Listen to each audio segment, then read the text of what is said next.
बिस्मिल्लाहिर्रहमानिर्रहीम। अस्सलाम वालेकुम एंड वेलकम टू talimdost.com। हम ग्रेजुएट असेसमेंट टेस्ट जो कि बेसिकली गैट का एब्रीवेशन है, हम इसका जो मैथ का पोर्शन है उसको स्टडी करते हैं। और ये जो बेसिकली एनटीएस से थोड़ा सा डिफरेंट है, इसमें हायर मैथमेटिक्स यूज होता है और इसमें हम जो कंटेंट्स कवर करेंगे उनमें सबसे पहले हम वेरिएशन को देखेंगे, वेरिएशन क्या चीज है, और उसमें डायरेक्ट वेरिएशन और इनवर्स वेरिएशन ये किस तरह से जो अप्लाई होती हैं। सेकंड चीज आती है इसमें लीनियर इक्वेशंस। उसके बाद हम देखेंगे साइमल्टेनियस इक्वेशंस, जब एक से ज्यादा इक्वेशंस आ जाती हैं और उनको हम साइमल्टेनियसली किस तरह सॉल्व करते हैं, वो भी इस लेक्चर में हम स्टडी करेंगे। फिर उसके बाद आएगा एक्सपोनेंट्स, देन एक्सपोनेंट के बाद आता है क्वाड्रेटिक इक्वेशंस, फिर उसके बाद आएगा roots and factoring, then roots and radicals. Radicals mean जो स्क्वायर रूट के अंदर आता है। फिर उसके बाद हम सबसे इंपॉर्टेंट चीज जो सीखेंगे वो फाइंडिंग स्क्वायर रूट्स, यानी अगर हमारे पास किसी भी बड़े नंबर का स्क्वायर रूट लेना है तो वो किस तरह से लेंगे वो हम सीखेंगे। फिर उसके बाद हम फैक्टरिंग एंड अलजेब्रिक फ्रैक्शंस ये हम स्टडी करेंगे, जो कि इस लेक्चर का आखिरी टॉपिक होगा। तो अब हम इन कंटेंट्स को बार बार स्टडी करते हैं। सबसे पहले इस लेक्चर में जो हमने स्टडी करना है वो है वेरिएशन।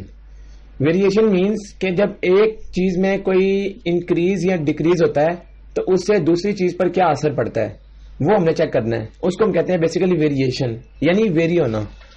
तो इसमें जो हमने बात की डायरेक्ट वेरिएशन और इनवर्स की, तो डायरेक्ट वेरिएशन बेसिकली क्या चीज है? Two quantities are said to vary directly if they change in the same direction as one increases other increases. यानी अगर कोई हमारे पास क्वांटिटीज है दो, लेट सपोज एक क्वांटिटी ए है दूसरी बी है, अगर एक क्वांटिटी इंक्रीज कर रही है तो डायरेक्ट वेरिएशन में बी भी इंक्रीज करेगी, यानी इन दोनों की जो चेंज होने की डायरेक्शन है वो सेम है, एक ही डायरेक्शन में ये चेंज होंगे। मीन्स कि दोनों या इंक्रीज होंगे या डिक्रीज होंगे, तो इसको कहते हैं डायरेक्ट वेरिएशन। और इसके लिए जो हिंट है, जो हमने अभी क्वेश्चन हम सॉल्व करेंगे डायरेक्ट वेरिएशन किस तरह के क्वेश्चंस होते हैं, तो उसकी जो बेसिकली हम हिंट अप्लाई करते हैं उसमें वो क्या है? When ever two quantities very directly you can find a missing term by setting up a proportion. सबसे इंपॉर्टेंट बात है ये प्रोपोर्शन वाली। जब भी हमारे पास दो क्वांटिटीज डायरेक्टली वेरी करेंगी तो हम जो उसमें मिसिंग चीज हमसे पूछी गई होगी हम उसको किस तरह से निकाल सकते हैं, ये प्रोपोर्शन वाली जो चीज है ये अप्लाई करेंगे हम। यानी कि जो वो हमारे पास क्वांटिटीज होंगी उनको हम प्रोपोर्शन में लिख लेंगे, वो किस तरह लिखेंगे वो भी हम देखते हैं। नेक्स्ट है however be very careful to compare the same units in the same order on each side of the equal side. Same units होने चाहिए जिनको हम कंपेयर कर रहे हैं, कंपेरिजन करते हैं, हमारे पास सेम यूनिट्स होने चाहिए और उनका ऑर्डर भी सेम होना चाहिए। और on each side of the equal side means के जो दरमियान में इक्वालिटी होगी, इस तरह से लेट्स सपोज हमने प्रोपोर्शन में चीज लिखनी है तो वो सेम ऑर्डर में होनी चाहिए और वो सेम यूनिट्स के ऊपर अप्लाई होनी चाहिए, और जो इधर है इसी तरह ये इधर भी होना चाहिए। तो ये भी हिंट है डायरेक्ट वेरिएशन के क्वेश्चन को सॉल्व करने के लिए। तो एग्जांपल नंबर 1 है इस हवाले से, if a truck can carry m pounds of coal, how many trucks are needed to carry p pounds of coal। इस तरह की हमारे पास जब एग्जांपल आएगी जिसमें ये बताई गई होगी पहली चीज, इफ अ ट्रक यानी एक ट्रक है और वो m pounds of coal carry कर सकता है। गौर करें, वन ट्रक और वो कितना कैरी करता है? कोल, m pound कोल को कैरी करता है। अब उसने हमसे पूछा कि कितने ट्रक हों जो कि p पाउंड को कैरी कर सकेंगे, ये हमने उसको बताना है। तो जब इस तरह की हमें कंडीशन गिवन होगी जिसमें पहले वो बता देगा कि अगर इस इतने हो तो वो इतने करेंगे, और उसके बाद वो पूछता है कि कितने होने चाहिए जो इतनों को करेंगे कैरी, तो उसके लिए हमारी डायरेक्ट वेरिएशन अप्लाई हो रही है। गौर करें कैसे। अब जो इसमें ट्रक की बात की कि जब एक ट्रक था तो m पाउंड्स को वो m पाउंड्स ऑफ कोल को कैरी कर रहा था, और उसने पूछा कि अब कितने ट्रक्स होंगे जो p पाउंड्स को, अब हमें नहीं पता p कितने हैं, तो इसलिए जो इसमें वेरिएशन आ रहा है उसमें एक किस्म का डायरेक्ट वेरिएशन आ रहा है। जो पहला सेंटेंस था, if a truck can carry m pounds of coal हम इसको इस तरह से लिखेंगे, वन ट्रक, गौर करें, अ ट्रक मीन्स एक ट्रक है और वो m पाउंड्स को कैरी करता है, तो इसकी प्रोपोर्शन हम किस तरह से बनाएंगे, वन, ये होगा one truck divided by m pounds, ये एक प्रोपोर्शन बन गई। अब दूसरी प्रोपोर्शन किस तरह बनेगी, how many trucks are needed to carry p pounds. अब उसमें हमें जो ट्रक्स थे वो नहीं बताए, वो हमसे पूछे गए हैं और उसको हम डिवाइड करेंगे p पाउंड्स के साथ। तो बेसिकली ये बनेगी इसकी प्रोपोर्शन की जो इक्वेशन है इस तरह से। और इसको अब सिंपली हम सॉल्व कर लेंगे, और वो किस तरह से, अगर हम ये जो क्वेश्चन मार्क है बेसिकली ये हमें मेजर करना है, हम इसको सपोज कर लेते हैं कि ये x है, इसको हम x सपोज कर लेते हैं, लेट्स सपोज कि ये x है, तो x निकालने के लिए हमें क्या करना पड़ेगा, ये p इसके नीचे डिवाइड में है, इधर आकर ये मल्टीप्लाई हो जाएगा जो इक्वल टू के लेफ्ट साइड है, तो क्या होगा p डिवाइडेड बाय m। तो हमारे पास जो x है वो बराबर होना चाहिए p डिवाइडेड बाय m। तो इतने ट्रक्स अगर होंगे तो तब वो p पाउंड्स ऑफ कोल को कैरी कर सकेंगे। अब गौर करें कि प्रोपोर्शन का जो एक एडवांटेज है वो ये है कि हम इसको 1/m भी कर सकते हैं जिस तरह हमने किया है। अगर हम इन दोनों को सेम जो दो ये इक्वल टू के दो साइड्स पर ये हैं प्रोपोर्शंस, इन दोनों को अगर हम इकट्ठे उल्ट कर लें तभी इससे कोई फर्क नहीं पड़ेगा आंसर के ऊपर। कहने का मतलब है कि जो पहले हमने ट्रक को कंसीडर किया प्रोपोर्शन की अपर साइड पर और जो बाद में पाउंड्स थे उनको हमने डिनोमिनेटर में कंसीडर किया। अगर हम इसको इस तरह से कंसीडर कर लें कि कोल की बात जो पाउंड्स थे m पाउंड्स, उसको अगर हम ऊपर लिख लें और ट्रक्स को नीचे मेंशन कर लें तो फिर भी आंसर सेम आएगा, आंसर पर कोई फर्क नहीं पड़ेगा। तो पहला सेंटेंस ये था कि एक ट्रक है और m पाउंड्स हैं, तो हमने पाउंड्स अब ऊपर कर लिए और ट्रक्स नीचे। इसी तरह इधर भी पाउंड्स ऊपर होंगे तो वो p पाउंड्स थे और इधर ट्रक्स हमने मेजर करने हैं, लेट्स सपोज वो x हैं। यहां से भी अगर हम x निकालें तो वो क्या निकलेगा, x इक्वल टू ये x यहां पर डिनोमिनेटर में है, इधर आके ये ऊपर आ जाएगा और ये m इसकी जगह पे चला जाएगा, तो p/m। अब गौर करें यहां से क्या आंसर आ रहा था, x का आंसर था p/m और यहां पर भी x p/m। तो प्रोपोर्शन पर कोई फर्क नहीं पड़ेगा अगर हम दोनों की प्रोपोर्शन को सेम उनके पर एक्ट करेंगे। इसके लिए अगर हम एक और सिंपल एग्जांपल कंसीडर कर लेते हैं, और वो एग्जांपल है if a 2 ounce package of peanuts cost 20 cents, what is the cost of a pound of peanuts. अब गौर करें ये भी सिंपल क्वेश्चन है, इसमें भी जो वेरिएशन है वो डायरेक्ट नजर आ रही है। उसने बताया कि जो 2 ounce पैकेज है वो उसने बता दिया उसकी जो कॉस्ट है वो है 20 cents। अब उसने पूछा कि कितनी कॉस्ट होगी a pound, a pound means a means 1, a pound is equal to, इसकी कॉस्ट उसने पूछी है, कॉस्ट कितनी होगी। तो ये भी वो चीज जिससे हमने पहले इसका किया डायरेक्ट वेरिएशन वाला। इसमें हम गौर करें तो 2 ounce का जिक्र हुआ और उसके बाद इसके सेंट्स का जिक्र हो गया। तो 2 ounce मीन्स 2 डिवाइडेड बाय, दूसरी चीज है प्राइस जो सेंट्स है इसकी जो कॉस्ट है, तो 2 ounce डिवाइडेड बाय 20 cents। इसको हमने इस तरह प्रोपोर्शन में लिख लिया, यानी जो पहली टर्म थी वो 2 थी, दूसरी 20 है, तो 2 divided by 20 is equal to, यहां पर भी यही चीज होगी, इसमें भी पाउंड जो है क्योंकि यहां पर हमने आउंस या पाउंड। अब गौर करें इसमें एक इंपॉर्टेंट चीज है आउंस और पाउंड, इन दोनों में डिफरेंस क्या है। यहां पर एक नोट है 1 पाउंड होता है वो बराबर होता है 16 ounces के, ये हमें पता है।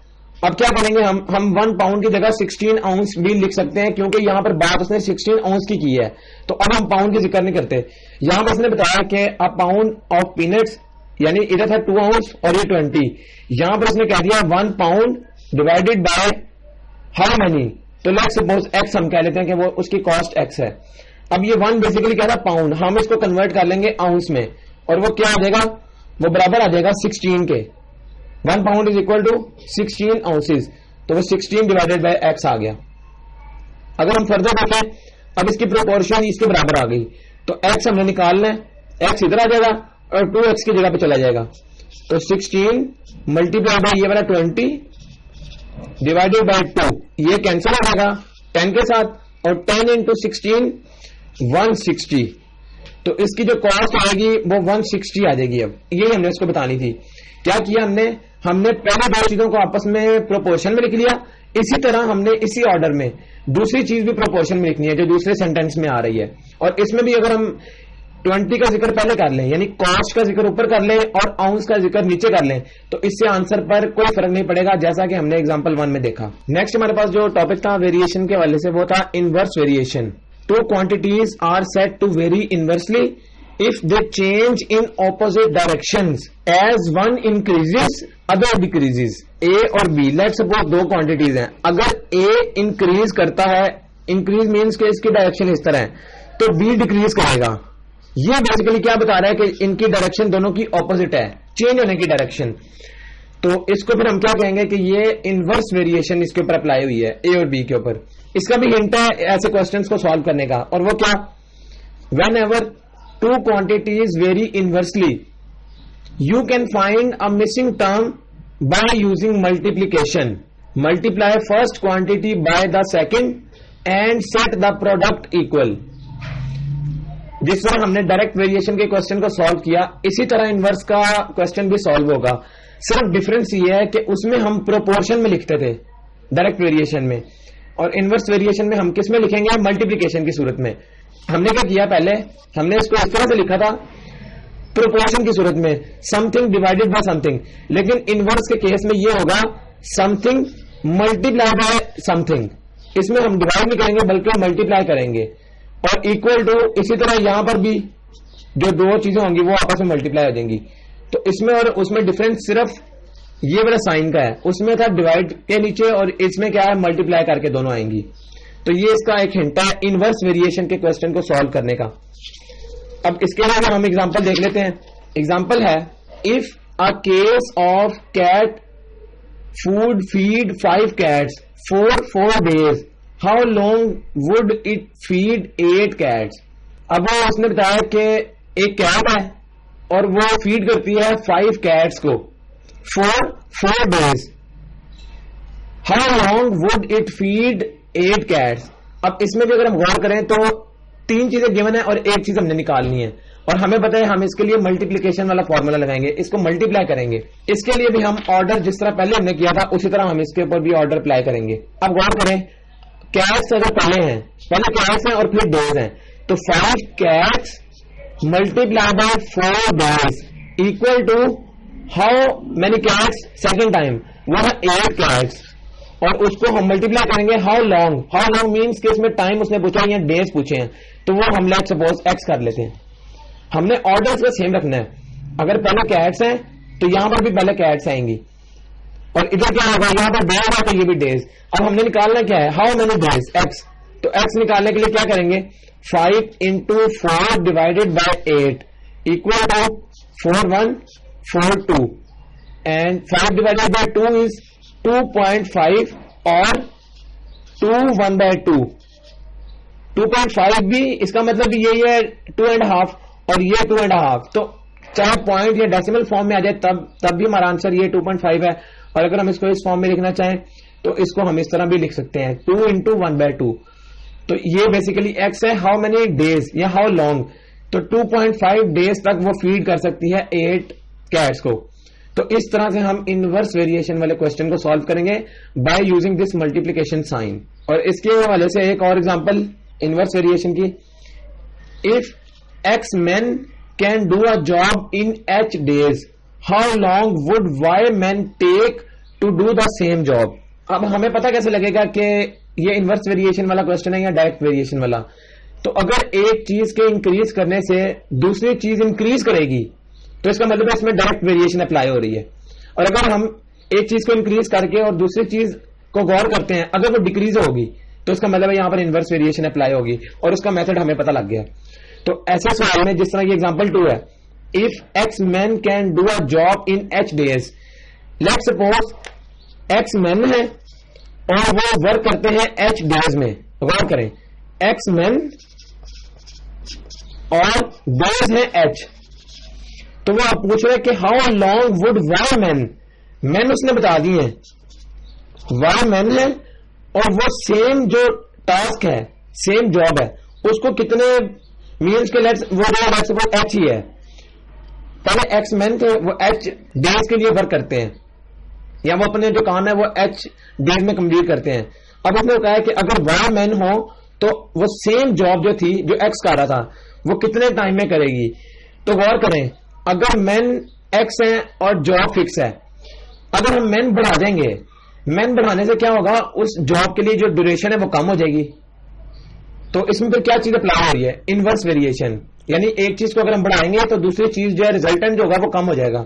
तो मैन को बढ़ाने से जॉब को करने का टाइम कम हो जाएगा, तो इसलिए ये इनवर्स वेरिएशन है। तो इसमें भी हम सेम अप्लाई करेंगे। क्या होगा इसके लिए, एक्स मैन थे, लेट सपोज एक्स मैन है और मल्टीप्लाई एच, क्योंकि इनवर्स वेरिएशन है, is equal to Y into something. Let suppose ये जो जॉब है वो क्या है, वो हमें निकालनी है। तो ये निकालनी है हमने, ये बराबर किसकी आ जाएगी, X into H divided by Y. तो इसका आंसर ये आ जाएगा। तो इस तरह से हम डायरेक्ट और इनवर्स वेरिएशन वाले क्वेश्चन जो कि बहुत इंपॉर्टेंट हैं एंटी टेस्ट के वाले से, उनके ऊपर हमने जस्ट एक टेक्निक अप्लाई करनी है। पहले हमने जज ये करना है कि क्या ये डायरेक्ट वेरिएशन है या इनवर्स, उसके बाद हम उसके ऊपर ये फॉर्मूला या ये जो टेक्निक है ये अप्लाई करेंगे। नेक्स्ट जो हमारा टॉपिक है वो है linear equations. When an equation involves numbers or variables, the basic steps are the same. Linear equation basically ऐसी इक्वेशन होती हैं कि जिनमें वेरिएबल की पावर 1 हो, 1 से ग्रेटर ना हो, और इनके जो सोल्यूशन होते हैं वो एक ही सोल्यूशन इसका होता है लीनियर इक्वेशंस का, क्योंकि जितनी पावर होगी किसी वेरिएबल की उतने ही उसके सोल्यूशंस होंगे। तो लीनियर इक्वेशन की पावर जो वेरिएबल की है वो 1 है, इसलिए इसका सोल्यूशन भी एक होता है। तो इसको ऐसी इक्वेशन को सॉल्व करने के लिए जो है वो कुछ स्टेप्स हैं। स्ट्रेटेजी इसके लिए ये है, इफ देयर आर फ्रैक्शंस और decimals remove them by multiplication. यानी अगर हमारे पास कोई पॉइंट वाली कोई नंबर आ गया, वो पॉइंट्स में है या वो फ्रैक्शंस में है, तो हम करेंगे क्या, हम उसकी फ्रैक्शन जो है उसको रिमूव करेंगे by multiplying with that number. वो जो भी नंबर होगा उससे मल्टीप्लाई करेंगे ताकि फ्रैक्शन खत्म हो जाए। और अगर वो पॉइंट्स में गिवन होगी तो हम पॉइंट्स को रिमूव करेंगे बाय मल्टीप्लिकेशन। ये होगा पहला स्टेप। दूसरा स्टेप इसमें क्या करेंगे, determine coefficients of unknown by combining similar terms. यानी इक्वेशन अगर हमें गिवन होगी लीनियर इक्वेशन, तो उसमें जो सेम हमारे पास टर्म्स होंगी उनको हम इकट्ठा कर लेंगे और उनमें से फिर हम कॉमन निकाल के तो उसको हम कैलकुलेट कर लेंगे। ये उसका है डिटरमिन कोफिशिएंट्स। और इसके बाद जो तीसरी चीज है इसमें वो है divide both sides of the equation by this coefficient. यानी पहले हमने कोफिशिएंट निकाल लेना है दोनों सिमिलर टर्म्स को इकट्ठा करके, उसके बाद हमने पूरी इक्वेशन को उसी जो कोफिशिएंट होगा उससे डिवाइड कर देंगे, तो हमारे पास वो रिजल्टेंट आ जाएगा या लीनियर इक्वेशन का सोल्यूशन आ जाएगा। और इसको हम इस तरह से देखते हैं, एग्जांपल इसकी हम चेक करते हैं। 0.7 into X plus 0.04 is equal to 2.49। और गौर करें तो ये कौन सी वाली एग्जांपल है, ये हमारे पास डेसिमल्स वाली एग्जांपल है। तो इसको हम किस तरह से सॉल्व करेंगे, इसका पॉइंट अगर हम रिमूव करना चाहें तो गौर करें, अगर हम इन सबको पूरी की पूरी क्वेश्चन को लेफ्ट साइड और राइट साइड को अगर हम 100 से मल्टीप्लाई कर दें, मल्टीप्लाई बाय 100 इसलिए क्योंकि हमें नजर आ रहा है कि जब 100 से करेंगे तो फिर इसमें से कोई भी पॉइंट वाला इसमें वैल्यू नहीं रहेगी। जब 100 से मल्टीप्लाई करेंगे तो इसका रिजल्टेंट क्या आएगा, गौर करें, ये 0.7 है, जब इसको 100 से मल्टीप्लाई करेंगे तो ये आ जाएगा 70x और प्लस 0.04। 100 से मल्टीप्लाई जब इसको करेंगे तो 70x आ गया, इसके बाद इसके साथ भी होगा 0.04, तो ये आ जाएगा सिंपल 4 और इक्वल टू जब इस साइड पे अप्लाई करेंगे तो 249 आ जाएगा। 100 से मल्टीप्लाई करने के बाद जो हमारा डेसिमल था वो खत्म हो गया। तो अब क्या आएगा, अब हमने निकालना क्या है, लीनियर इक्वेशंस हैं तो हमने x की वैल्यू निकालनी है। तो x की वैल्यू यहां से किस तरह निकलेगी, इक्वल टू 249 में से जब 4 माइनस करेंगे, ये प्लस है यहां जाके माइनस हो जाएगा, तो 245 और नेक्स्ट स्टेप में क्या होगा, x equal to 245 divided by 70। तो 245 डिवाइडेड बाय 70 हमारे पास ये आ गया। अगर हम इसको फर्दर सॉल्व करना चाहें तो हमारे पास ये 3.5 आ जाएगा। तो x की वैल्यू 3.5 आ गई, या इसको हम 35/10 भी लिख सकते हैं। तो जिस तरह की हमारी ऑप्शंस होंगी गिवन हमें, हम उसके मुताबिक इन दोनों में से सिलेक्ट कर लेंगे। इसके बाद एक और एग्जांपल, सॉल्व फॉर x की वैल्यू हमने निकालनी है और ये इक्वेशन है हमारे पास, और ये लीनियर इक्वेशन है क्योंकि इसमें जो वेरिएबल की पावर है वो 1 है। तो अब हम करेंगे क्या, दोनों x, इधर भी x है और इधर भी x वाली टर्म है, हम करेंगे क्या, इन दोनों को एक साइड पे लिख लेंगे। तो ax और ये जब इधर आएगा तो माइनस cx आ जाएगा, और ये b इधर कांस्टेंट है, ये दूसरी साइड पे चला जाएगा, तो d प्लस b ये आ गया। इसके बाद इन दोनों में x है तो x common, a minus c आ गया, equal to d plus b। हमें चाहिए क्या, जस्ट x, तो d plus b divided by a minus c। हमने x वाले टर्म्स को, सिमिलर टर्म्स को इकट्ठा कर लिया, उसमें से हमने जो कॉफिशिएंट था वो उसको बना लिया, जब वेरिएबल उसमें से निकल आएगा x तो बाकी रह गए उसके कॉफिशिएंट्स, तो कॉफिशिएंट को बाद में हम दोनों साइड पर डिवाइड करेंगे। यहां पर जब डिवाइड किया तो a माइनस c कैंसिल, और यहां पर a माइनस c इसके नीचे आ जाएगा, तो ये x की वैल्यू आ गई। और जो थर्ड एग्जांपल है वो ये है, 3/4 into X plus 2 is equal to 2/3 into X plus 3। तो ऐसी एग्जांपल को हम किस तरह से सॉल्व करेंगे, अब ये हमारे पास फ्रैक्शन में आ गई है, तो फ्रैक्शन का मतलब है कि हमने फ्रैक्शन रिमूव करनी है, और ये मल्टीप्लीकेशन से होगी। तो कौन सा नंबर है जिससे ये नीचे वाला जो फ्रैक्शन है ये रिमूव हो जाए, यहां पर 4 है, यहां पर 3 है, इसका मतलब है कि अगर हम 4 से करेंगे तो सिर्फ ये रिमूव होगी, अगर 3 से करेंगे तो ये रिमूव होगी, और अगर हम 12 से करें मल्टीप्लाई बाय 12 बोथ साइड्स तो क्या होगा, ये भी कट जाएगा और ये भी कट जाएगा, तो हमारा रिजल्टेंट जो है वो आ जाएगा। जब इसको 12 से मल्टीप्लाई करेंगे तो 4 और 12 तो 3 रह जाएगा यहां पर, तो 3 इंटू 3 9x, उसके बाद प्लस 12 इंटू 2 24 इक्वल टू, यहां पर 3 है तो 3 जब 12 से कटेगा तो ऊपर 4 रह गया, 4 इंटू 2 8x, और उसके बाद प्लस 3 इंटू 12 36। अब ये वाला स्टेप हम यहां पर फॉलो करेंगे, 9x minus 8x equal to 36 minus 24। हमने सिमिलर टर्म्स इकट्ठी कर ली, यहां पर जब देखेंगे तो ये x रह जाएगा, और 36 में से जब 24 माइनस करेंगे तो x की वैल्यू 12 आएगी। तो इस तरह से हम फ्रैक्शंस वाले जो लीनियर इक्वेशंस होंगे उनको सॉल्व करेंगे। अब इसी से रिलेटेड साइमल्टेनियस इक्वेशंस अगर हमारे पास आ जाती हैं तो हम उनको किस तरह से सॉल्व करेंगे, उसके लिए भी हमारे पास टेक्निक है, और वो क्या, वो है सब्स्टिट्यूशन मेथड वाली।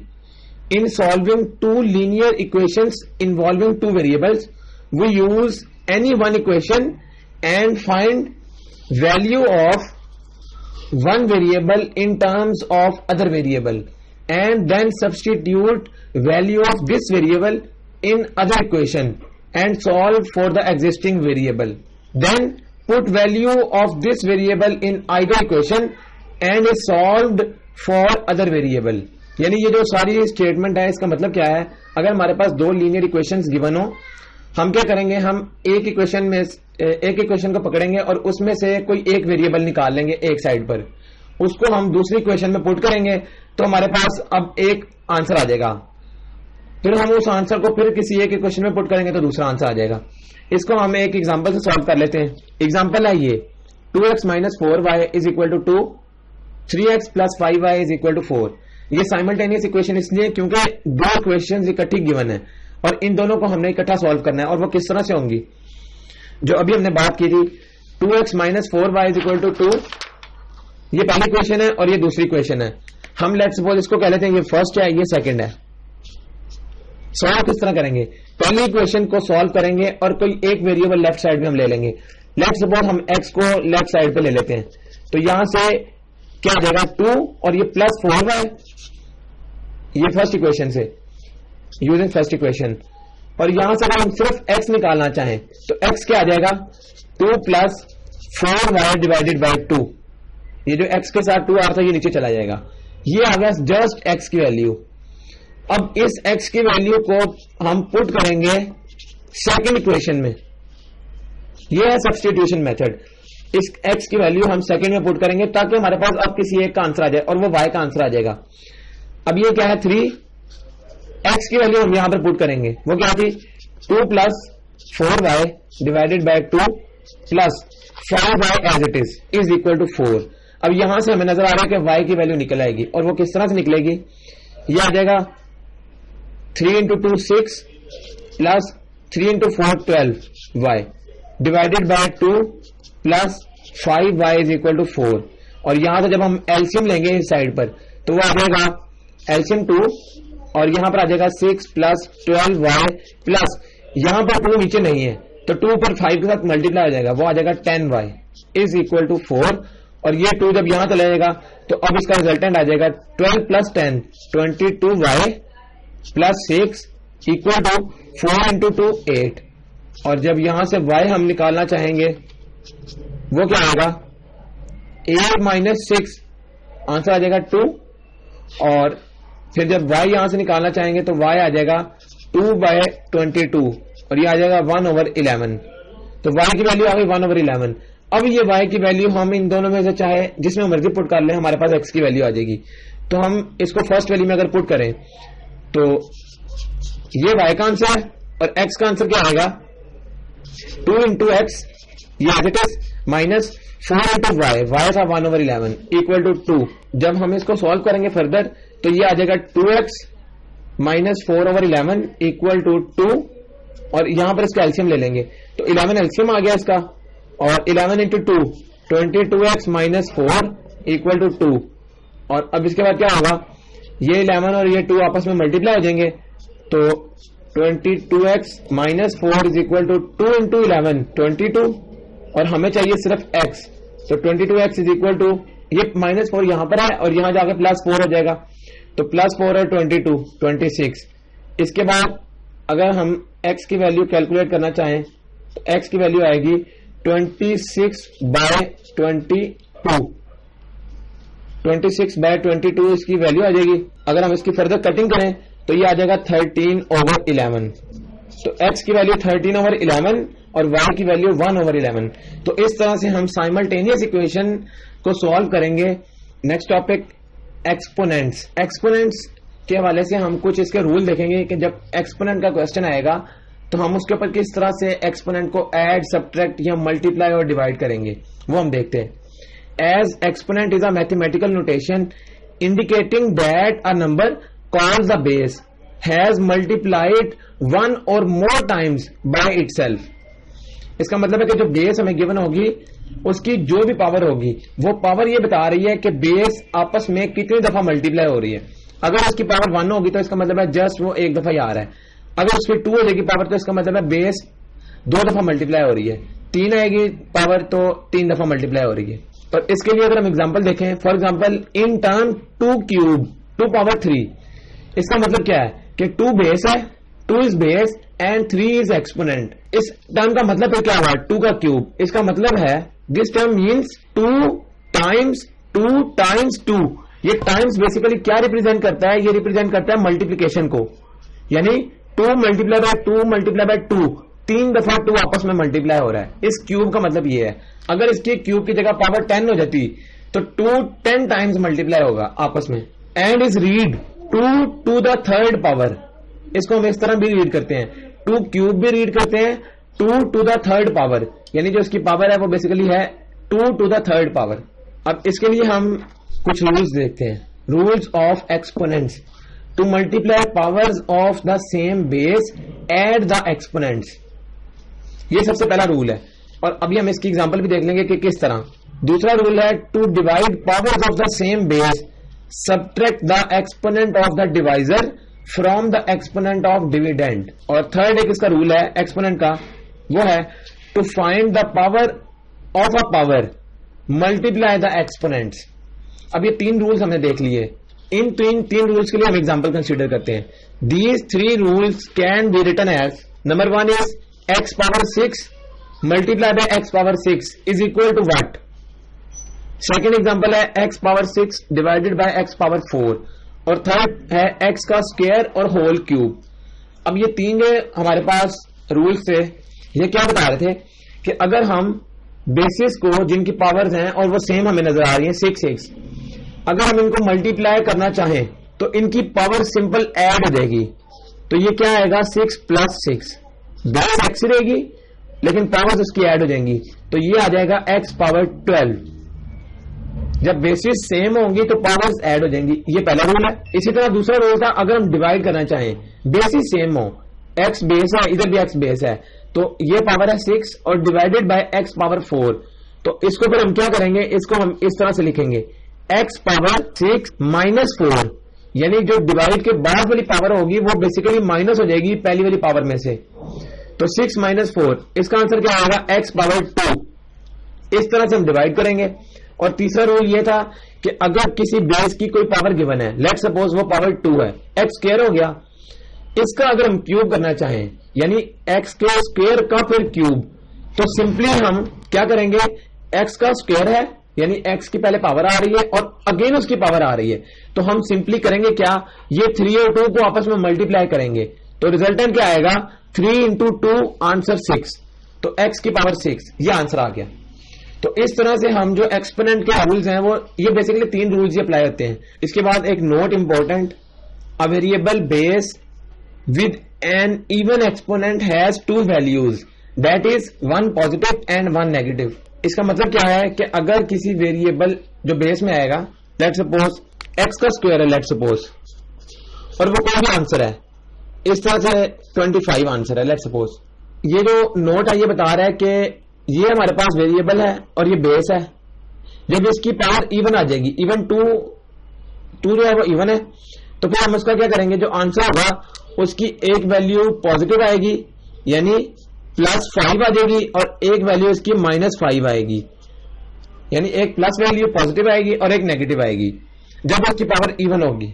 सेकेंड नोट है, the value of term is dash with 0 as a base and with any value of exponent, यानी जब बेस में 0 आ जाए और उसकी पावर कुछ भी आ जाए, चाहे वो 10 हो या कुछ भी, लेट्स सपोज बेस 0 है और उसकी पावर 1000 है, यानी पावर जो मर्जी आ जाए, अगर बेस 0 आ गई तो रिजल्टेंट उसका क्या होगा, 0। The value of term is 0 with 0 as a base and with any value of exponent, तो जब भी बेस 0 हो गई, पावर जो मर्जी आ जाए, आंसर उसका 0 हो जाएगा। इसी तरह तीसरा नोट, और ये सबसे इंपॉर्टेंट नोट है, when the base is a fraction between 0 and 1, the greater the exponent the smaller the value of term. ये सबसे इंपॉर्टेंट नोट है और ये क्या बता रहा है, अगर हमारे पास इस तरह से लेट्स सपोज 37 डिवाइडेड बाय 73, ये हमारे पास एक फ्रैक्शन है, ये नोट बता रहा है अगर हमारे पास जो बेस है, ये बेस की वैल्यू 0 और 1 के दरमियान अगर आ जाए, लेट्स सपोज ये x है और ये 0 और 1 के दरमियान है इसकी वैल्यू, तो उसकी चाहे पावर जो भी आ जाए, अगर इस तरह का केस हो कि बेस की वैल्यू 0 और 1 के दरमियान हो, यानी ये फ्रैक्शन को अगर हम सॉल्व करें तो आंसर 0 और 1 के दरमियान आएगा। अगर इस तरह का केस हो तो जो जो पावर बढ़ती जाएगी उसका आंसर कम होता जाएगा, ये रूल नंबर 3 बता रहा है। तो इसका मतलब है क्या हुआ कि जिस तरह ये हमारे पास एक बेस है, लेट्स सपोज सेम हम ये बेसिस को ना कंसीडर करते हैं, ये दूसरी बेस आ गई, तो गौर करें पहली दफा अगर इसकी पावर 1 है, दूसरी दफा इसकी पावर 2 है, 3 है, अगेन 4, 5, तो जब उसकी पावर बढ़ेगी इसका मतलब क्या है कि ये जो आंसर है ये ग्रेटर होगा बड़ी पावर से, जो 1 है और ये 2 पावर है, तो 1 पावर कम थी और 2 पावर ज्यादा है। तो हमने बात की जब बेस की वैल्यू 1 और 0 के दरमियान होगी तो पावर बढ़ने से रिजल्टेंट छोटा हो जाएगा। अब ये पावर बढ़ गई, इसका मतलब है इसका आंसर पिछली वाली से छोटा है। इसी तरह ये 2 वाली पावर का जो आंसर है ये 3 वाली से बड़ा है, इसी तरह 3 वाली जो है वो 4 वाली से बड़ी है, 4 वाली 5 वाली से बड़ी है। तो पावर कम होगी तो आंसर बड़ा आएगा और पावर बढ़ने से उसका आंसर कम हो जाएगा। नेक्स्ट है क्वाड्रेटिक इक्वेशंस, और क्वाड्रेटिक इक्वेशंस बेसिकली ऐसी इक्वेशंस जिसमें वेरिएबल की पावर 2 आती है। रूट्स एंड फैक्टरिंग, ये इसका क्वाड्रेटिक इक्वेशंस का एक टॉपिक है। In solving quadratic equations remember that there will always be 2 roots even though these roots may be equal. A complete quadratic equation is of the form ax square plus bx plus c is equal to 0. Quadratic equation की जो general form है वो ये है, can be solved by factoring, यानी जब इस तरह की कोई भी इक्वेशन आ जाती है हम उसको फैक्टरिंग, ये जो बात हमने की है रूट्स एंड फैक्टरिंग, तो फैक्टरिंग के थ्रू हम उसको यानी फैक्टर्स बना के सॉल्व कर सकते हैं। लेट्स सपोज ये एक हमारे पास क्वाड्रेटिक इक्वेशन है x square plus 7x plus 12। एक तो ये मेथड होता है जिसमें हम क्वाड्रेटिक फॉर्मूला अप्लाई करते हैं, वो थोड़ा सा लेंथी है, और एक इसका होता है जो हम फैक्टरिंग के थ्रू इसको सॉल्व करते हैं। जो फैक्टरिंग के थ्रू हम इसको सॉल्व करते हैं उसमें हम इसको क्या करते हैं, हम गौर ये करते हैं कि जो कोई से 2 ऐसे नंबर हमने ढूंढने हैं जिनको अगर हम ऐड और सबट्रैक्ट करें तो ये दरमियान वाला नंबर आए जो 7x है प्लस के साथ, और अगर हम उन दोनों को मल्टीप्लाई करें तो हमारे पास इसको और इसको मल्टीप्लाई करके वो आंसर आना चाहिए। यानी ये है एक्स स्क्वायर फर्स्ट टर्म और ये 12 है कांस्टेंट टर्म।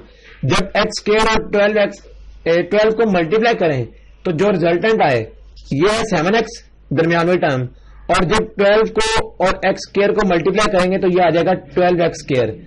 अब हमने करना क्या है, हमने इसके फैक्टर्स बनाने के लिए दो नंबर ढूंढने हैं, जिन दो नंबर्स को अगर हम ऐड या सब्ट्रैक्ट करें तो वो आंसर ये 7x दे प्लस वाला, और जब हम उन दोनों को मल्टीप्लाई करें, वो जो दो नंबर्स हों उनको मल्टीप्लाई करें तो रिजल्टेंट वो ये दे 12x स्क्वायर, तो वो हमारे फैक्टर्स होंगे।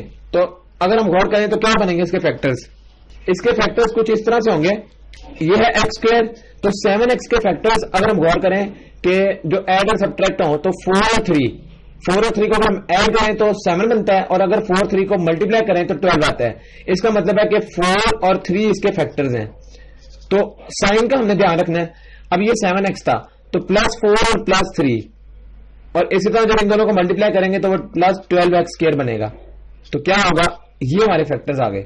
और इसके बाद अगर हम इसको फर्दर सॉल्व करें तो x कॉमन है पहली दो में से, तो x +4, और यहां पर 3 कॉमन, तो x +4 इक्वल टू 0। अब अगेन दोनों x +4 आ रहा है ये टर्म्स में, एक टर्म ये एक टर्म ये, इन दोनों में से जब x +4 कॉमन निकालेंगे तो इसे क्या बच जाएगा, x +3 इक्वल टू 0। और अगर हम इन दोनों को सेपरेट कर लें, x +4 इक्वल टू 0, और यहां पर अगर हम x +3 इक्वल टू 0 कर लें, क्योंकि जब भी दो जो टर्म्स आपस में मल्टीप्लाई हो रही हो और उसका आंसर 0 आता हो तो हम क्या करते हैं, हम दोनों को अलग अलग 0 के बराबर पुट कर लेते हैं, और यहां से फिर x की दो वैल्यूज आ जाएंगी। क्या, एक x की वैल्यू आएगी यहां से -4 और एक x की वैल्यू आएगी -3। तो ये दो वैल्यूज हैं जो क्वाड्रेटिक इक्वेशन को सॉल्व करके आती हैं, -4 और -3। नेक्स्ट है रेडिकल्स। रेडिकल्स के क्वेश्चन को हम किस तरह सॉल्व करेंगे?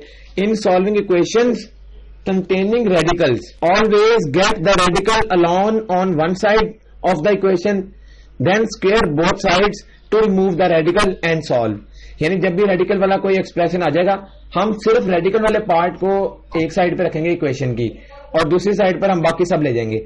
तो अब करेंगे क्या, उसके बाद हम स्क्वायर करेंगे तो वो रेडिकल रिमूव हो जाएगा, और इस तरह हम उसको सॉल्व कर लेंगे। और इसके लिए अगर हम एग्जांपल देख लें तो सॉल्व करना इजी हो जाएगा। लेट सपोज ये एग्जांपल है x +5 और उसके ऊपर रेडिकल साइन है। रेडिकल बेसिकली इसको हम रेडिकल कह लें या स्क्वायर रूट कह लें, बात एक ही है। तो x +5 radical is equal to 7। इसको सॉल्व करने के लिए हम क्या करेंगे, अभी तो ऑलरेडी इसका रेडिकल एक साइड पर ही है, तो हम करेंगे क्या, हम इसके दोनों साइड पर स्क्वायर कर लेंगे, दोनों साइडों पर। जब स्क्वायर करेंगे तो यहां रह गया सिर्फ x +5, क्योंकि स्क्वायर और स्क्वायर कैंसिल हो गए, और ये जब 7 का स्क्वायर करेंगे तो 49, और यहां से x की वैल्यू क्या आ जाएगी, 49 - 5, तो 44 इसका रिजल्टेंट आ जाएगी। तो इस तरह से हम रेडिकल के क्वेश्चंस को सॉल्व करेंगे। और इसमें इंपॉर्टेंट चीज जो है वो ये है कि जो भी आंसर आएगा वो आंसर हम वापस क्वेश्चन में पुट करके चेक कर लेते हैं। यानी इसमें सबसे इंपॉर्टेंट चीज जो वो चेक वाली कंडीशन है कि क्या वो वाकई सोल्यूशन है या नहीं उस रेडिकल इक्वेशन का। तो अगर हम गौर करें तो क्या होगा, ये x की वैल्यू आ रही है 44। जब 44 हम वापस क्वेश्चन में पुट करते हैं, 44 + 5 इसका स्क्वायर रूट, तो 44 + 5 49 और इसका स्क्वायर रूट। जब एक और स्टेप इसको हम लिखना चाहें तो वो आ जाएगा 7। 49 का जब स्क्वायर रूट लेते हैं तो 7 आ जाता है, और 7 ही आंसर था। इसका मतलब है ये 44 जो है वो इसका आंसर है। बार बार इस तरह का केस भी होता है जिसमें x की वैल्यू जो भी आ रही होती है रिजल्टेंट, वो जब हम क्वेश्चन में वापस पुट करते हैं तो हमारा आंसर वो नहीं आ रहा था, तो इसका मतलब है कि वो हमारा सोल्यूशन नहीं है उस रेडिकल इक्वेशन का। तो हमने चेक वाली कंडीशन लाजमी इसमें अप्लाई करनी है, वो आंसर वापस पुट करके हमने चेक करना है क्या ये सेटिस्फाई कर रहा है या नहीं उस इक्वेशन को, तो फिर हमारा वो आंसर होगा, अदरवाइज वो आंसर नहीं होगा। इसके बाद जो अगला टॉपिक था वो था रूट्स एंड रेडिकल्स। अब अगर हम रेडिकल्स को आपस में ऐड करना चाहें तो किस तरह से होंगे, radicals must be exactly the same if they are to be added और सब्ट्रैक्टेड। यानी हम रेडिकल्स को ऐड कब कर सकते हैं, जब हमारे पास उन रेडिकल्स के अंदर जो टर्म होगी वो सेम होनी चाहिए। जैसा कि ये एग्जांपल है 4√2 + 3√2। अब ये 4 और 3 तो बराबर नहीं है, लेकिन जो रेडिकल के अंदर नंबर है वो बराबर है। ये भी स्क्वायर रूट 2 या रेडिकल 2, ये भी रेडिकल 2। तो जब इस तरह की हमारे पास आ जाएगी कोई कंडीशन, तो रिजल्टेंट क्या होगा, रेडिकल 2 तो एज इट इज लिखेंगे हम, ये 4 और 3 को आपस में जस्ट ऐड कर लेंगे, 4 + 3 ये 7, तो 7 रेडिकल 2, यानी हम रेडिकल 2 को फिलहाल भूल जाते हैं, तो 4 + 3 क्या आता है 7, और रेडिकल उसी तरह साथ आ जाएगा। जब सेम होंगे तब ही रेडिकल आपस में ऐड या सब्ट्रैक्ट हो सकते हैं। और मल्टीप्लाइंग और डिवाइडिंग के लिए हम क्या करेंगे, in multiplying and dividing treat radicals in the same way as you treat variables. जिस तरह हमने ऐड और सब्ट्रैक्ट करना है, इसी तरह हम मल्टीप्लाई और डिवाइड भी करेंगे। दो रेडिकल्स आपस में मल्टीप्लाई कब होंगे, मल्टीप्लाई, लेट सपोज ये हमारे पास एग्जांपल है, √2 × √3 इज इक्वल टू, इसको हम सिंपली कंसीडर करेंगे जिस तरह से हम एक नंबर को कंसीडर करते हैं, या जो हमारे पास सिंपल वेरिएबल होता है, तो इसको हम किस तरह से लेंगे, ये स्क्वायर रेडिकल 2 × रेडिकल 3 है, तो रेडिकल 2 × रेडिकल 3 का मतलब है कि एक ही रेडिकल हम कंसीडर कर लेंगे होल रेडिकल, और 2 और 3 को जस्ट मल्टीप्लाई करेंगे, तो जो भी आंसर आ जाएगा वो हमारा आंसर है, तो रेडिकल 6 आंसर है। इसी तरह डिवीजन के लिए हम क्या करेंगे, डिवीजन के लिए भी सेम हम इसी तरह कंसीडर करेंगे, ये रहा रेडिकल 75 और नीचे रेडिकल 3, इसको हम एक होल रेडिकल में इस तरह से लिख लेते हैं 75 / 3, और जब हम इसको फर्दर डिवाइड करते हैं तो ये कटिंग हो जाएगी, ये 25, तो रेडिकल 25 इसका आंसर आएगा। इस तरह से हम रेडिकल को मल्टीप्लाई, डिवाइड, ऐड, सब्ट्रैक्ट कर सकते हैं। और एक और एग्जांपल जिससे हम रेडिकल्स की सिंप्लीफिकेशन देख लेते हैं कि सिंप्लीफाई हम किस तरह से करेंगे रेडिकल्स को, तो उसके लिए स्टेप इस तरह से होगा, जैसा कि पहले दो नंबर आपस में डिवाइड हो रहे हैं, x² / 9 प्लस x² / 16, और उसके ऊपर होल रेडिकल है। हम इसको इस तरह से नहीं कर सकते कि रेडिकल दोनों का अलग अलग कर लें, वो गलत हो जाएगा क्वेश्चन। हम करेंगे क्या, रेडिकल होल है, इसको नहीं छेड़ना, जो अंदर वाली टर्म है x² / 9 प्लस x² / 16, तो इसको हम क्या करेंगे, इसको पहले सॉल्व कर लेंगे। और वो किस तरह से, जब हम इसको सॉल्व करेंगे तो 16 और 9 के लिए हमारे पास कॉमन एलसीएम क्या आएगा, लेट्स सपोज वो इस तरह से अगर हम उसको देख लें तो 16 और 9 दोनों आ जाएंगे इसके इकट्ठे एलसीएम, तो इसका एलसीएम वो आ जाएगा 144, तो 144 आ गया नीचे, और 9 × 16 16x² प्लस 16 × 9x², और होल के ऊपर इस तरह स्क्वायर रूट।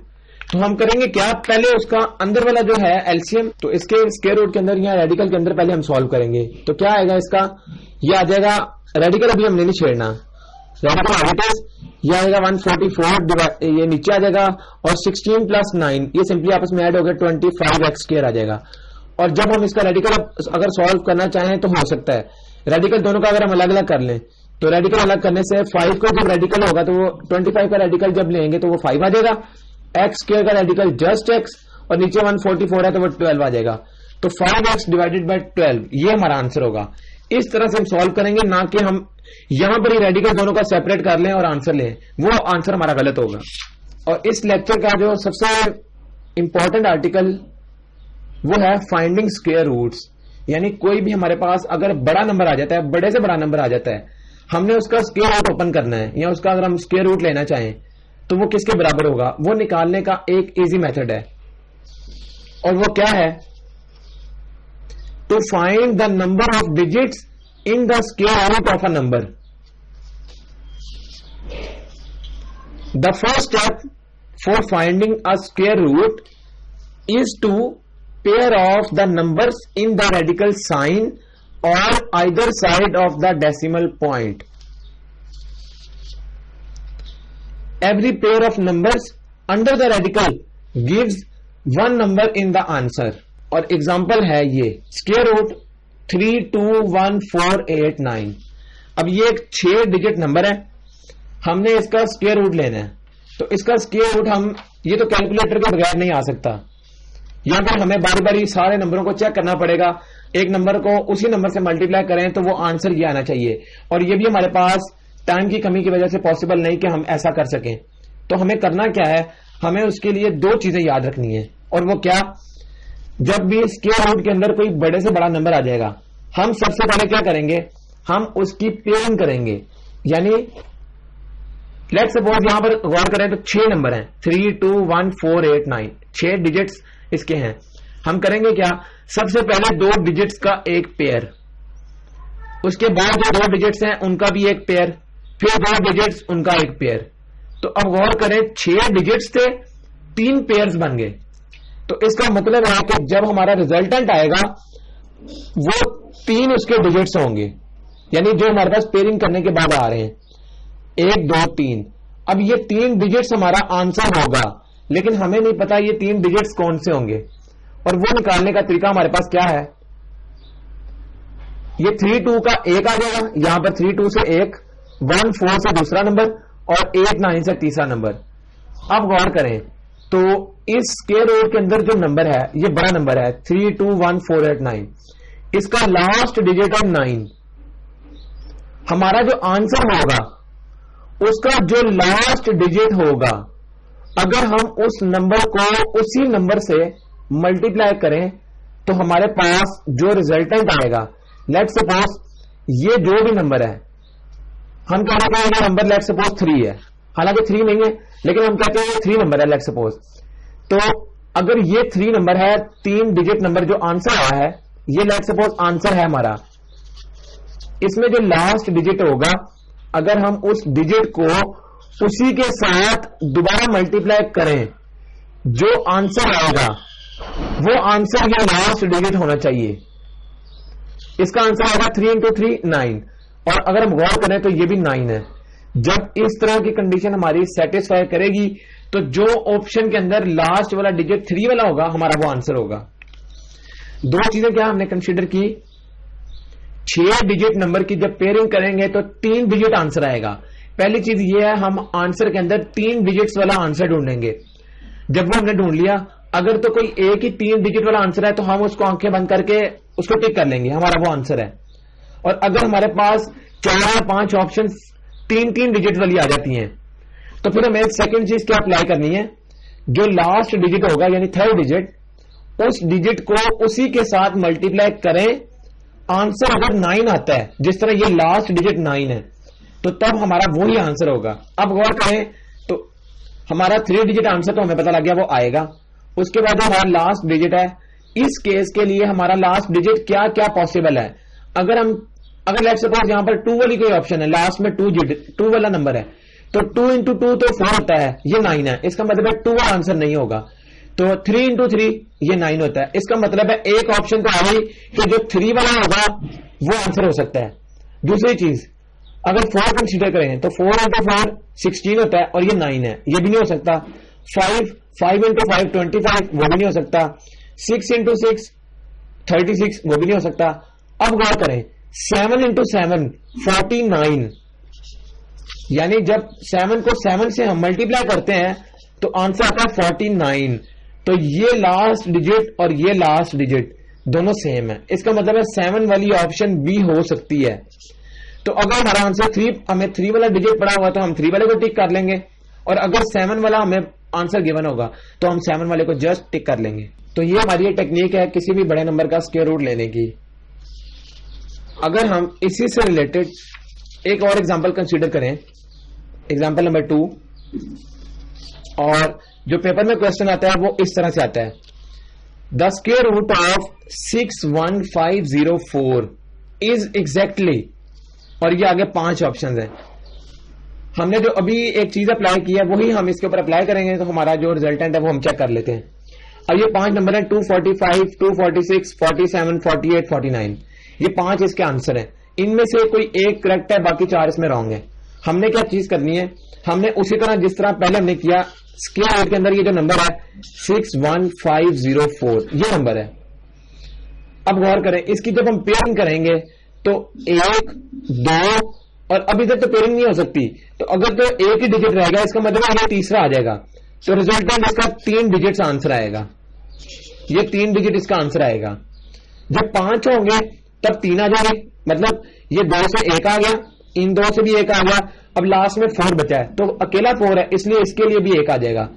अगर ये 5 की बजाय 7 डिजिट नंबर होता फिर कितने पेयर बनते, फिर 4 पेयर बन जाते, क्योंकि पहले 6 से तो 3 बन गए और 7वें को हम ऐसे अकेले को उतार लेंगे।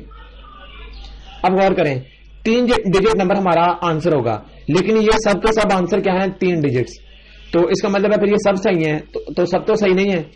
अब इसका आंसर हम कैसे चेक करेंगे? दूसरी चीज हम इसके ऊपर ये चेक करेंगे कि जो आखिरी नंबर यहां पर गिवन होगा, अगर हम उस नंबर को उसी नंबर के साथ मल्टीप्लाई करें और आंसर के लास्ट में 4 आ जाए, जिस तरह इसकी लास्ट में 4 है, यहां पर भी 4 आ जाए, हो सकता है उससे पहले 0-4 आ जाए या 1-4 आ जाए या 2-4 आ जाए या 3-4 आ जाए या 4-4 आ जाए, तो लास्ट डिजिट अगर उसका 4 आता है उसी नंबर को उसी से मल्टीप्लाई करने से, तो हमारा आंसर वही होगा। अब गौर करें, आंसर है 245। क्या ये आंसर है? हम चेक कर लेते हैं। 245 का लास्ट डिजिट है 5, 5 इंटू 5 25, और ये लास्ट 25 उसका लास्ट है ना, तो 5 है, ये 4 है, इसका मतलब है ये आंसर नहीं हो सकता। ये 6 है लास्ट में, 6 इंटू 6 36, और 36 का लास्ट है 6, ये 4, इसका मतलब है ये भी नहीं हो सकता। 7 है, ये 7 इंटू 7 49, ये 9 है, ये 4 है, ये भी नहीं हो सकता। नेक्स्ट ऑप्शन, अगर हम ये इवन पहले देख लें, 9 इंटू 9 81, 81 में लास्ट में है 1, ये है 4, ये भी नहीं हो सकता। अब इसका मतलब है डी वाली ऑप्शन हो सकती है, और वो कैसे? 248, 8 है लास्ट में, 8 इंटू 8 64, और लास्ट में क्या है 4, ये भी है 4, तो 64 वाली इसकी ऑप्शन, ये वाली ऑप्शन इसकी ठीक है, 248। अगर हम 248 का स्क्वायर करके चेक कर लें कैलकुलेटर से, तो 61504 ही आता है। इसका मतलब है कि हम किसी भी बड़े नंबर का स्क्वायर रूट कैलकुलेट कर सकते हैं इस तरह। इसी तरह हम एक और एग्जांपल इसी स्क्वायर रूट के वाले से चेक कर लेते हैं, और इसकी 5 ऑप्शंस ये हैं। स्क्वायर रूट वाला नंबर ये है 24336। अब ये नंबर है 24336, ये स्क्वायर रूट के अंदर नंबर है, हमने इसका स्क्वायर रूट लेना है। सबसे पहली चीज हम ये डिसाइड करते हैं कि उसकी पेयरिंग में कितने हमारे पास पेयर बनेंगे, तो 1 2 3, ये लास्ट में अगेन ये 5 डिजिट नंबर है, तो ये 6 है, इसलिए एक इसका भी आ जाएगा। आल्दो इसके आगे एक नंबर और 6 होने चाहिए थे, लेकिन 5 भी होंगे तब भी इसके पेयर 3 ही बनेंगे। तो क्या होगा, अब ये 3 डिजिट नंबर है, जो लास्ट नंबर है हम उसको उसके साथ ही मल्टीप्लाई करते हैं। 2 इंटू 2 4, ये लास्ट में 6 है, ये ऑप्शन गई। 3 इंटू 3 9, ये भी नहीं आ सकती क्योंकि ये 6 है। 5 इंटू 5 25, ये भी नहीं हो सकती क्योंकि ये लास्ट में 6 है, ये 5 है। 6 इंटू 6 36, और ये भी 6 है, लास्ट में ये भी 6, इसका मतलब है इसकी डी ऑप्शन करेक्ट है। और अगर गौर करें तो 8 इंटू 8 होता है 64, ये 4 है और ये 6 है, तो ये वाली ऑप्शन भी नहीं हो सकती। तो ये हमारी टेक्निक है किसी भी बड़े नंबर को स्क्वायर रूट लेने की। और जो हमने पहले बात की कि अगर हमारे पास डेसिमल में आ जाए कोई नंबर, यानी पॉइंट्स में अगर आ जाता है, उसका स्क्वायर रूट लेना है, वो किस तरह लेंगे, वो लेने का तरीका क्या है वो भी हम देख लेते हैं। उसकी टेक्निक क्या है, द स्क्वायर रूट ऑफ 306.25, 306.25, ये एक नंबर है, इसका हमने स्क्वायर रूट लेना है। अब गौर करें, हम पॉइंट के बाद वाला नंबर भूल जाते हैं। अगर हम इससे पहले वाली पेयरिंग देखें तो 1 और ये 6 2, इसका मतलब है इसके 2 डिजिट आंसर इसका होगा। ये पॉइंट्स के बाद ये 5 डिजिट नंबर नहीं है, ये 3 डिजिट नंबर जो मेन नंबर है इसके, जो डेसिमल से पहले आ रहे हैं, वो इसके 3 नंबर हैं। तो जब 3 होंगे तो बेसिकली क्या होगा, 2 से 1 बन गया, और जो लास्ट में पड़ा है 6, इससे भी 1 आ जाएगा, तो 2 डिजिट इसका आंसर होगा। उसके बाद चाहे जो मर्जी हो, उसके बाद पॉइंट लगाओ, फिर चाहे जो मर्जी वैल्यू आ रही हो, हमें उससे लिंक नहीं है। पॉइंट से पहले जो मेन जो नंबर होता है वो 2 डिजिट्स वाला नंबर इसका होगा। अब गौर करें, इसका आंसर जो होगा वो 2 डिजिट नंबर लाजमी होगा, मतलब कि पॉइंट से पहले 2 डिजिट्स उसके होंगे। अब गौर करें, इसका आंसर क्या है, पॉइंट से पहले 1 डिजिट है, ये गया, उसके बाद ये भी पॉइंट से पहले 1 है, ये वाली ऑप्शन भी नहीं है। 4th में देखें, इसका पॉइंट इधर पड़ा हुआ है, तो ये बेसिकली क्या है 175, ये पॉइंट से पहले 3 है, ये भी नहीं हो सकता। ये पॉइंट से पहले 4 है, इसका मतलब है कि ये 4 ऑप्शन खत्म हो गई, तो ये पॉइंट से पहले 2 है, तो इसका मतलब है कि ये वाली ऑप्शन जो है ये करेक्ट है, इसमें हमें आगे जाने की जरूरत ही नहीं है। तो ज्यादातर जब भी पॉइंट्स वाला हमें कोई क्वेश्चन आएगा, उसमें ज्यादा टेक्निक नहीं अप्लाई होती, सिर्फ एक ही टेक्निक है, और वो हमें ध्यान क्या रखना है, पॉइंट से पहले कितने नंबर्स हैं और वो कितने उससे पेयर बनेंगे। तो इससे बेसिकली 2 पेयर बनेंगे, तो जो पॉइंट से पहले 2 नंबर आ रहे होंगे वो वाली ऑप्शन हमारी आंसर होगी। इसमें बेसिकली यही चीज चेक की जाती है। तो यहां तक जो है वो लेक्चर 1 मैथमेटिक्स के हवाले से वो हमारा कंप्लीट हो गया। आपने वीडियो लेक्चर्स सुन लिए, लेकिन इससे जो प्रेपरेशन है वो अभी कंप्लीट नहीं हुई। आपको करना क्या है, जो लेक्चर है इसके डिफरेंट पार्ट्स हैं और इन पार्ट्स के बाद एमसीक्यूज बनाए गए हैं आपके लिए। अगर आप उन एमसीक्यूज को खुद सॉल्व करेंगे तो उन एमसीक्यूज को सॉल्व करने के बाद आपकी प्रेपरेशन जो है वो इंक्रीज हो जाएगी। And thank you very much for giving your time.